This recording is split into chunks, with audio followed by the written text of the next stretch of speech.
안녕하십니까, 용칼변소의 이승규입니다. 오늘은 나쁜 소식을 전해드리려고 했는데 너무 말도 안 되는 거라. 여러분, 4090 멜팅 이슈 아시죠? 멜팅 이슈가 뭐야? 4090이라는 전기를 많이 먹는 엔비디아의 하이엔드 그래픽카드는 450W 정도를 갖다가 외부 전원을 공급받죠. 어떤 단자를 통해서 12VHPWR 이걸 통해서 연결해서 전력을 공급받습니다. 이게 핀이 좁든 뭐 잘 휘든 뭐 어쩌든 해가지고 즉 불타는 이슈, 불꽃이 일어나는 게 아니라 플라스틱이 녹으니까 멜팅이다 해서 정확하게는 멜팅 이슈가 있습니다. 그러거나 말거나 AS가 되니까 사람들은 써왔던 것 같습니다. 근데 충격적인 소식을 접하게 됐습니다. 만리 4090 멜팅 저거 터졌네요. 근데 AS가 거부됐어요.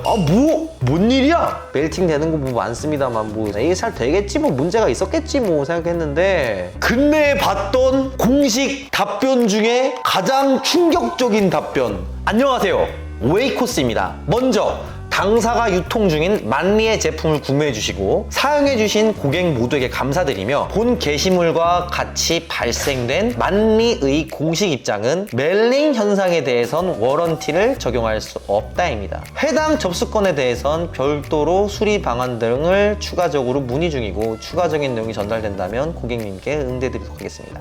감사합니다.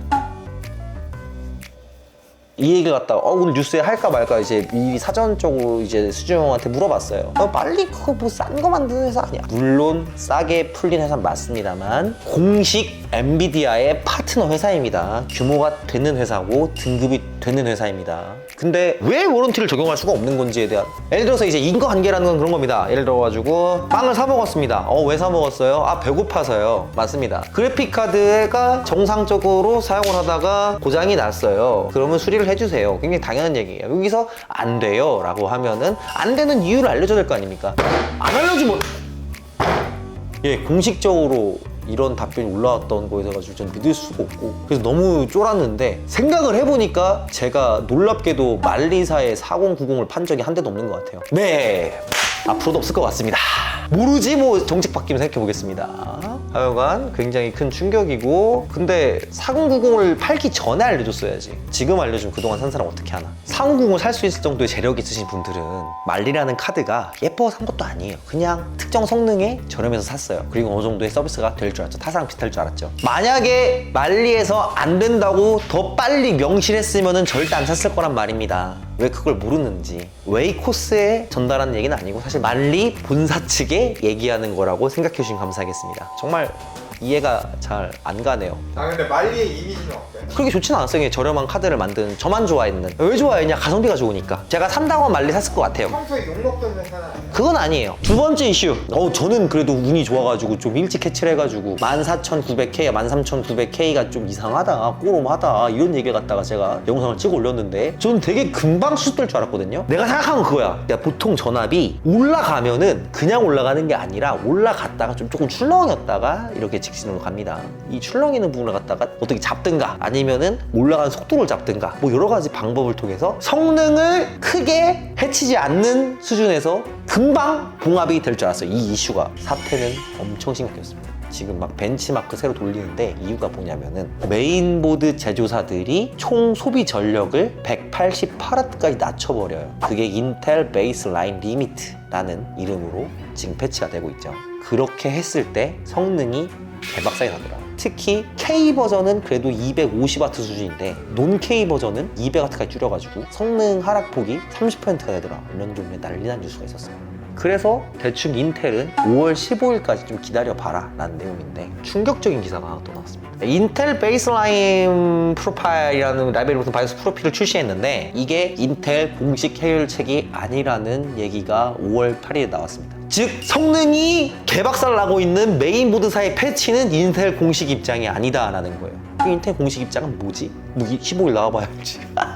정리! 인텔 베이스라인 프로파일이라고 해서 188 내지 250 정도로 최대 전력을 제한하는 거는 지금 인텔의 공식 입장이 아니라는 거예요. 그럼 인텔 공식 입장은 언제 나와요? 5월 15일에 나온다는 거예요. 난 그게 정말 이해가 잘 안 돼요. 지금 사람들이 이렇게 고통받고 있는데 이렇게 대처가 느린다는 것 자체가, 그 인텔이 좀 귀뜨려주면 좋겠어요. 그래서 유저들은 성능의 손실 없이, 성능의 손실이 있다면 어느 정도인지, 아니면 성능의 손실이 없이 이 위기를 극복할 수가 있는지 없는지, 그래서 불량이라는 문제라는 거는 어떻게 판정 내려줄 건지 이런 것들을 갖다가 좀 빠르게 유저들한테 안내하면 좋을 것 같습니다. 인텔의 공식 입장은 지금 이거 보니까 뭐 잘 모르겠는데 400A까지는 쓸 수가 있다고 합니다. 뭔지 잘 모르겠지만 400A면 암페어죠. 1.2V에 400A까지 쓸 수 있다고 하는 거 보니까 대충 400W까지 먹을 수 있다는 거죠. 좀 더 먹으면 450W까지 먹을 수 있다. 즉 지금 인텔의 차력수에는 문제가 없다는 게 지금 인텔의 입장입니다. 내가 볼 때는 그러면 진짜로 전압을 높여서 해결하지 않을까? 전압을 높이게 되면은 또 그만큼 온도 제한에 금방 도달하게 되니까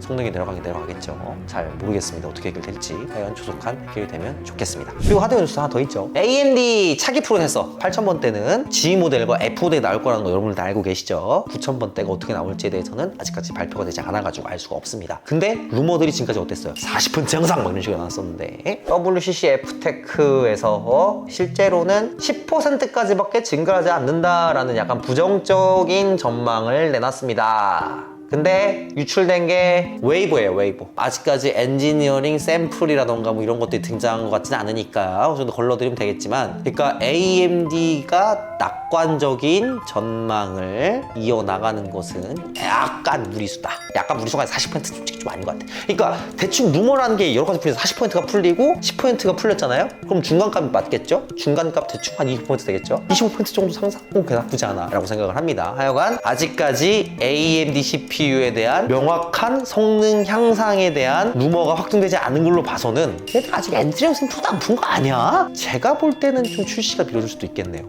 그리고 뭐 램슬롯 이슈 바뀐다거나 뭐나 지금 몇 가지 얘기 더 하려고 했는데, 그런 얘기보다는 좀 더 안타까운 얘기, 용산 소식. 그러니까 요즘 최근 용팔 뉴스에 용산 소식이 많이 없었는데, 용산 소식이라고 하면은 뭐 돈 안 돈다, 뭐 살기 어렵다 이런 얘기밖에 없어가지고 용산 소식을 할 게 많이 없었는데, 제가 전에 근무하는 거기 나진상가 15동이었어요. 15동. 선인상가와 나진상가의 차이면은 선인은 각각 개인한테 분양을 했습니다. 나진 같은 경우에는 분양을 안 했어요. 거긴 전부 다 월세 뭐 이런 거였죠. 나진 같은 경우에는 제가 알기로는 그까지 매정한 곳은 아니었어요. 매정한 곳은 아니었는데 그 나진이라는 곳이 가지고 있는 몇 개의 빌딩을 매각했는데 그 중에 하나가 15동이죠. 전 직장이 5월까지밖에 안 한다고 합니다. 전부 다 이제 나가라고 얘기가 나왔고, 그래서 이제 몇 개 업체들은 소송을 했나 봐요. 소송을 했는데 졌답니다. 그래서 어떻게 됐냐? 강제 퇴거를 하겠다고 합니다. 30명조의 장정이 와서 안쪽에 집기를 전부 다 빼버린 다음에 문을 용접을 했대요. 진짜 이 소식, 진짜 용접을 했어? 가보니까 용접한 적이 안 보이는 거예요.